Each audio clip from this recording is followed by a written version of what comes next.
Ahoy Horas, apa kabar Anda pemirsa? Selama 24 menit ke depan kami menghadirkan berbagai kisah inspiratif dalam keberagaman budaya. Saya Agnes Nambela, inilah Bingkai Sumatera. Seorang aktivis lingkungan muda di Medan, Kristela, bersama komunitas Roda Hijau, terus konsisten melakukan pelestarian lingkungan. Lewat program Hari Angkut, mereka mengampanyekan sadar membuang sampah dan mengajak masyarakat untuk memilahnya mulai dari rumah tangga. Sampah Kota Medan terus menjadi isu hangat untuk diulas. Selama warga Medan berperilaku konsumtif, maka selama itu pula sampah terus diproduksi. Belum lagi ketika Medan sempat mendapat predikat kota kotor di Indonesia. Oleh karena itu, muncul satu gerakan Hari Angkut Sampah dari komunitas Roda Hijau, wujud kepedulian terhadap kebersihan Kota Medan. Roda Hijau adalah komunitas peduli lingkungan yang dibangun oleh Kristela Suwongso pada Maret 2017. Visinya adalah menciptakan pengelolaan sampah berkelanjutan dan berbasis masyarakat. Salah satunya lewat kegiatan Hari Angkut Sampah ini. Program aksi mewadahkan, memilah, dan mengangkut sampah langsung dari sumber, yakni skala rumah tangga. Karena kalau kami pelajari sifat itu, masyarakat seperti menantikan adanya tangan yang menyambut dari kerja mereka gitu, pemilihan mereka di rumah. Jadi dengan adanya Hari Angkut, mudah-mudahan teman-teman juga merasa, oh ini tidak akan sia-sia, saya mulai memilah dari rumah, dan dari sanalah harapannya secara kolektif lebih banyak orang lagi tergerak untuk memilah dan jadikan budaya dalam rumah tangga. Iya, kacau. Rute angkut setiap kegiatan ini berbeda-beda, karena ditentukan berdasarkan tempat tinggal keluarga pengguna layanan angkut sampah yang sampahnya sudah dipilah dan siap untuk diangkut. Kali ini ada sekitar 5 titik angkut yang dijangkau. Kelima titik ini adalah jalan besar Kota Medan yang di sekitarnya terdiri dari beberapa rumah tangga. Mulai dari Jalan Gatot Subroto, Jalan Laboratorium 2, Jalan Darussalam, Jalan Kartini, dan berakhir di Jalan Bromo. Sampah yang diangkut adalah jenis sampah yang bisa didaur ulang. Khusus Oktober sampai Desember, Roda Hijau menerima sampah plastik kemasan minyak, deterjen, mie instan, kopi, dan sejenisnya. Hari Angkut Sampah ini dilaksanakan secara berkala, 1 kali dalam 1 bulan. Lalu, apakah ini efektif mengurangi sampah yang timbul setiap hari? Di sini Roda Hijau hadir sebagai armada pendukung, bukan satu-satunya yang bisa menangani sampah perkotaan. Maka, semuanya harus saling bersinergi, sebab sampah Kota Medan bukan pekerjaan 1 atau 2 orang, tetapi tanggung jawab setiap lapisan. Sampah yang terkumpul lalu diserahkan ke bank sampah, mitra kelompok masyarakat dari Roda Hijau. Sampah ini kemudian akan disortir kembali secara spesifik, dan hasil keuntungan penjualannya digunakan untuk operasional kegiatan Roda Hijau. Menurut saya ini kegiatan yang sangat bagus, sekaligus dapat memberikan edukasi kepada setiap orang mengenai pemilahan sampah dan sekaligus sampah yang bisa di-recycle dapat bermanfaat kembali. Visi Roda Hijau kan adalah untuk mewujudkan adanya sistem pengelolaan sampah di Kota Medan yang berkelanjutan dan berbasis masyarakat. Dengan program kami, salah satunya juga program Hari Angkut, semoga bisa menjadi satu cerminan kepada orang-orang yang melihat bahwasannya secara kolektif kita berdampak dan kita perlu berpartisipasi agar pengelolaan sampah di kota itu bisa berjalan dengan baik.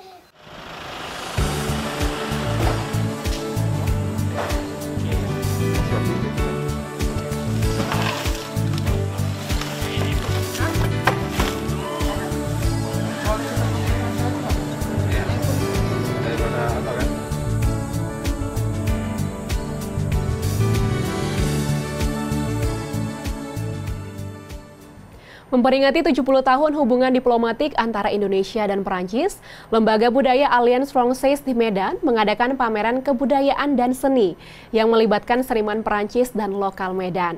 Uniknya pemirsa, pameran ini dikemas secara virtual. Seperti apa? Kita lihat liputan selengkapnya.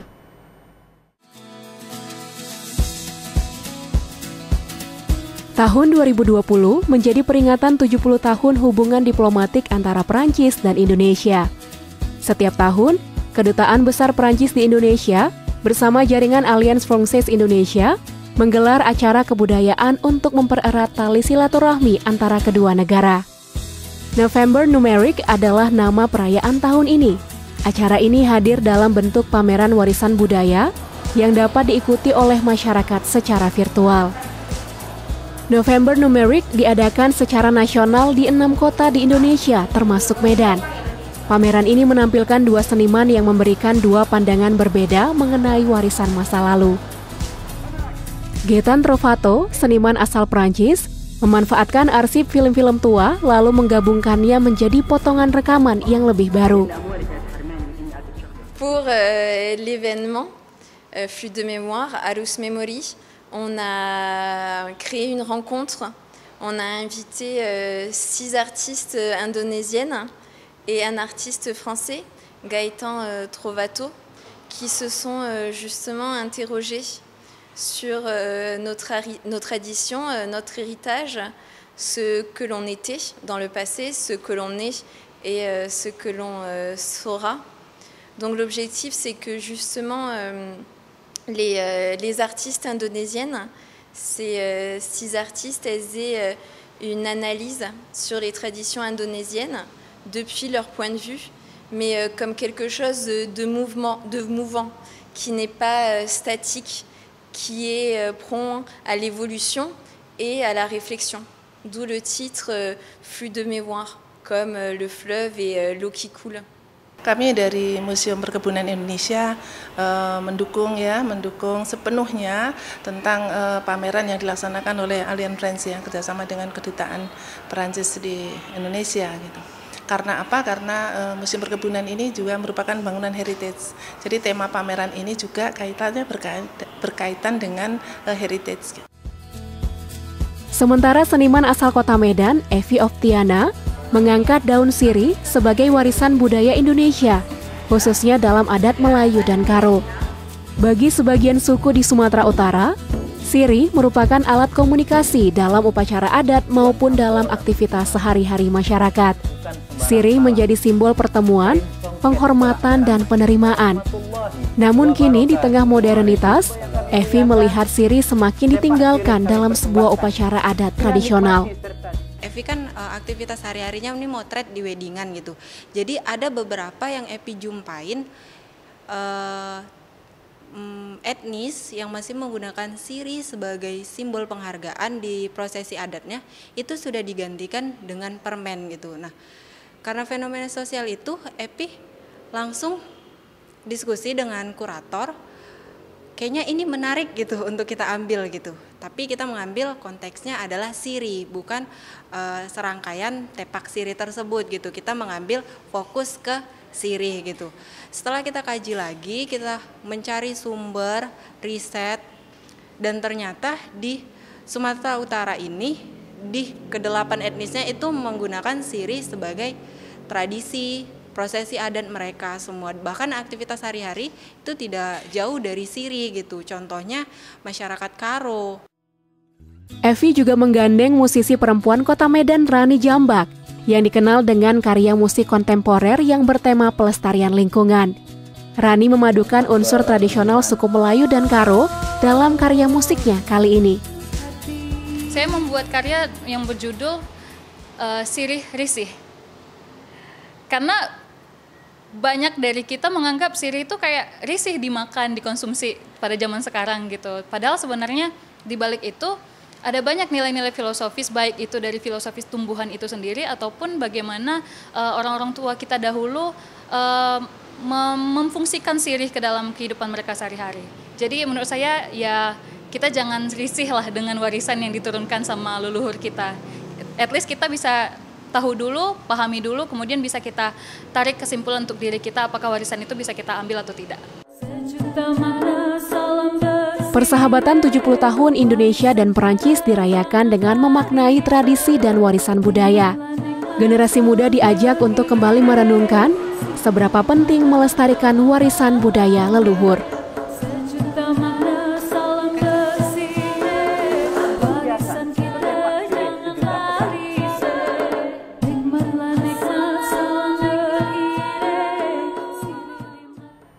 Masa pandemi tidak mematahkan semangat dunia pendidikan. Dibuktikan oleh TK Yayasan Safiatul Amalia di Medan yang berinovasi melakukan pembelajaran dengan cara drive-thru dan mengunjungi rumah muridnya. Para murid TK pun masih punya kesempatan belajar sambil bermain di tengah wabah COVID-19.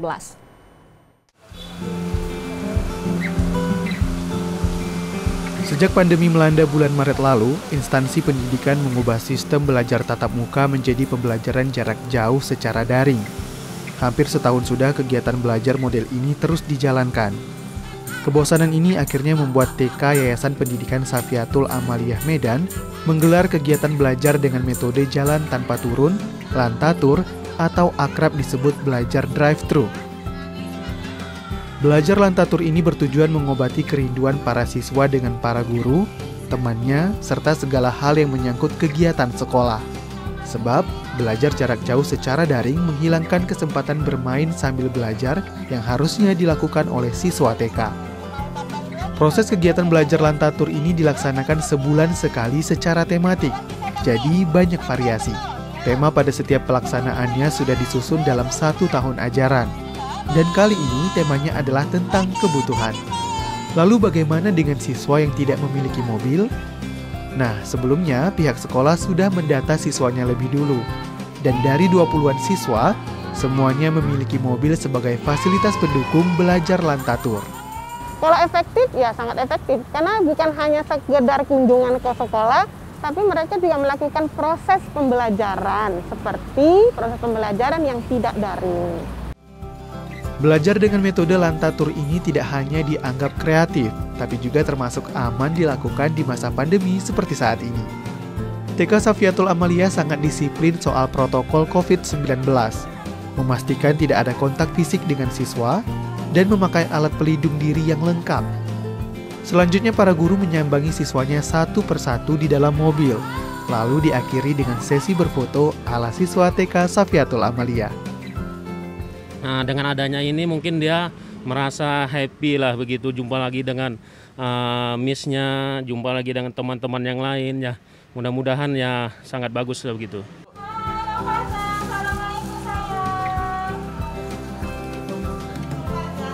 Selain belajar dengan metode lantatur, para guru TK Safiatul Amalia juga melakukan metode home visit.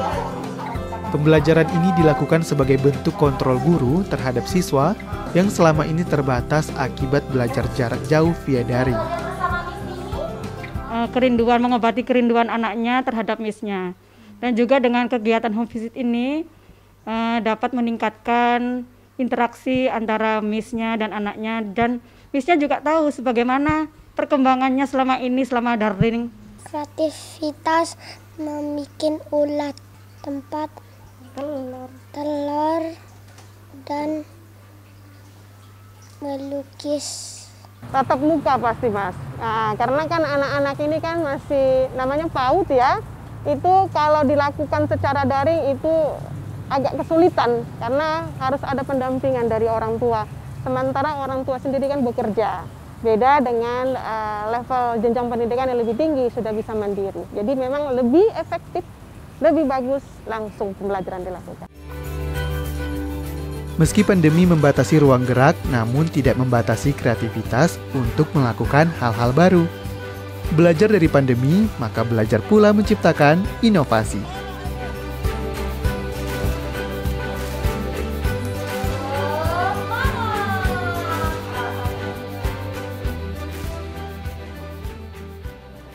Pendidikan termasuk sektor yang paling terkena imbas wabah COVID-19.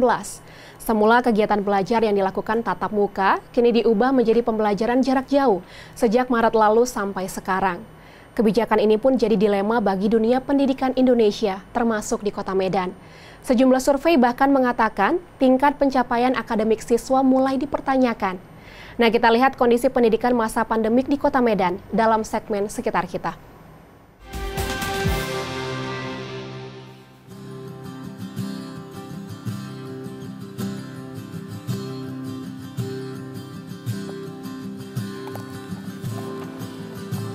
Pandemi terus bergulir babak demi babak, fase demi fase. Dunia pendidikan pun terus beradaptasi dengan kondisi ini. Nah, kemudian ada sejumlah dilematis yang dialami oleh dunia pendidikan ketika harus mengubah cara belajar ke pembelajaran jarak jauh.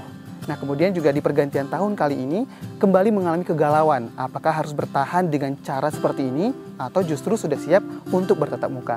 Tetap di segmen sekitar kita.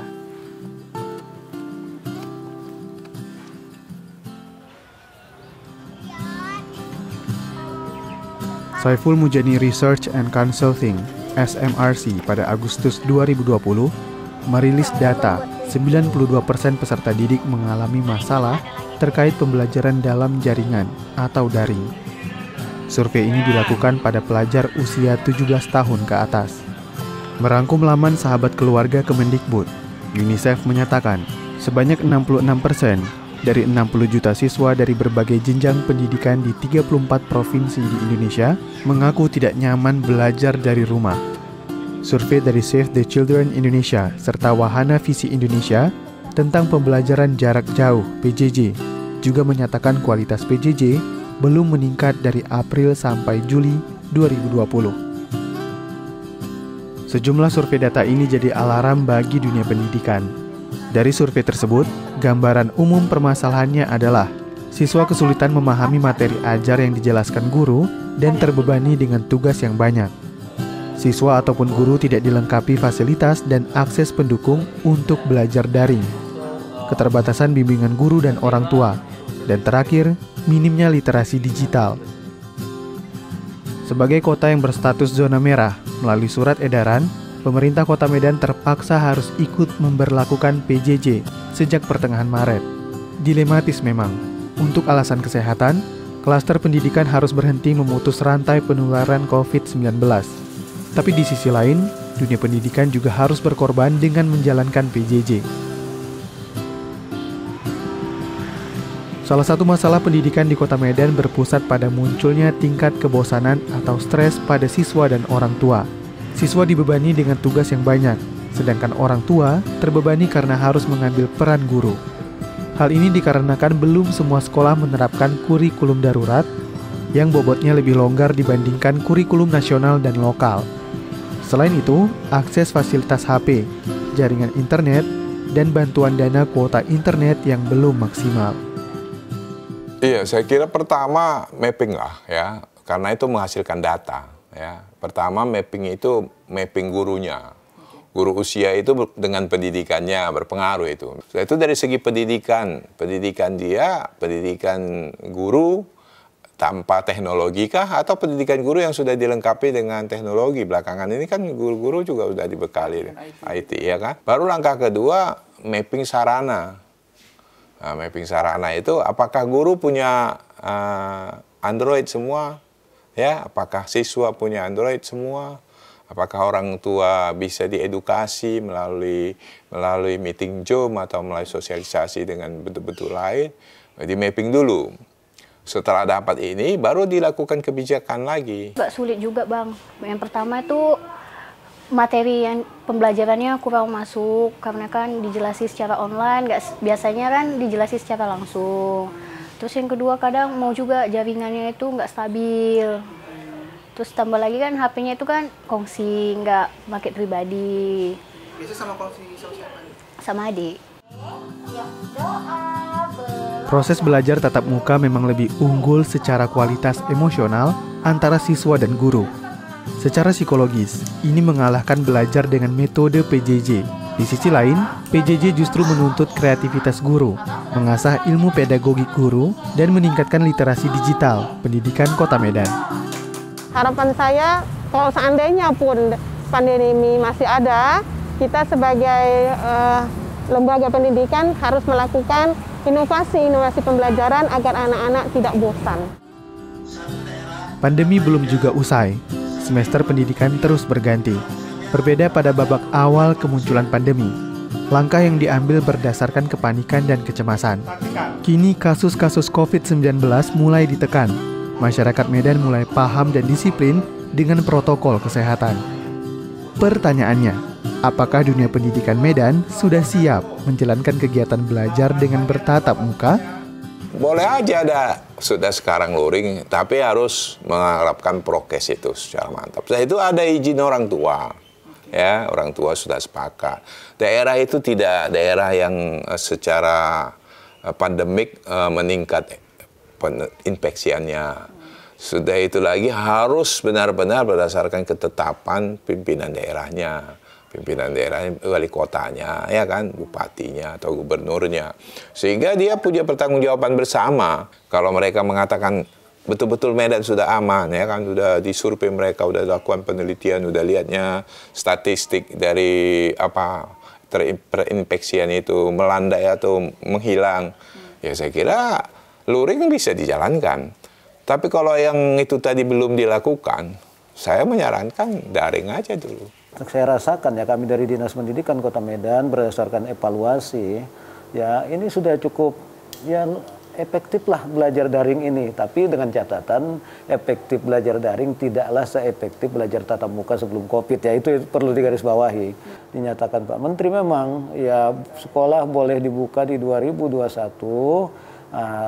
Dibolehkan tapi tidak diwajibkan, kan begitu. Kalau zona merah katanya masih juga belum dibolehkan, tidak disarankan untuk melaksanakan tatap muka itu.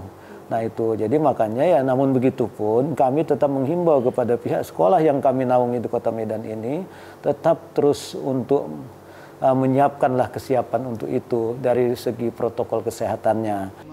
Kendalanya sih kadang-kadang jaringan ya, kadang-kadang jaringan kita tidak terkoneksi dengan sekolahan. Anak-anak tidak interaksi sama anak-anaknya, sama kawan-kawannya.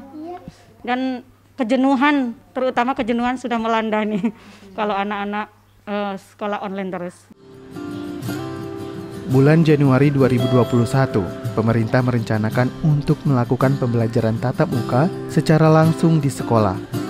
Namun, dalam jaringan maupun luar jaringan, daring dan luring, jika dibandingkan keduanya punya sisi baik. Keduanya menuntut kita untuk bisa menimbang, mengkaji, dan mengevaluasi mana yang punya porsi kebaikan lebih besar. Namun yang pasti, baik daring maupun luring, harusnya tidak menyurutkan semangat belajar generasi anak Medan.